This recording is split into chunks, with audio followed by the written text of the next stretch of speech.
మా గ్రామం కోలిపల్లి, నా పేరు శ్రవంత, మండలం చిన్నపల్లి, జిల్లా నాగర్ కర్నూలు. నేను కావల్కర్గా పనిచేసిన 1995 నుంచి చేసిన. అప్పటి నుంచి చేసిన, తక్కువ జీతాలు చేసిన. ఇప్పుడు మాకు కేసీఆర్ సారు నౌకరీ ఇస్తాం, పోస్టులు ఇస్తాం అని చెప్పిండు. ఇచ్చిండు, ఎక్కువనో ఎత్తేసినట్లయింది. మాకు ఇప్పుడు రిటైర్మెంట్ ఉంది. నెల 15 రోజుల నాకు రిటైర్మెంట్ ఉంది. నాకు 3 పిల్లలు ఉన్నారు.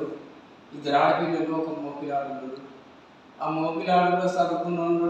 చదువుకున్నాడు, వానికన్నా నౌకరీ ఇస్తారేమో అని ఆశపడుతున్నాయి. అట్లా కూడా లేదు. మా బతుకులు బజార్ పాలైనాయి. మాకు ఏం పని చేసుకుంటే శాత కాదు, పని రాదు. మేము ఎట్లా బతకాలి? ఆ సీఎం సార్ని అడుక్కుంటున్నాం మేము. ఆ సారన్న మంచి చేసి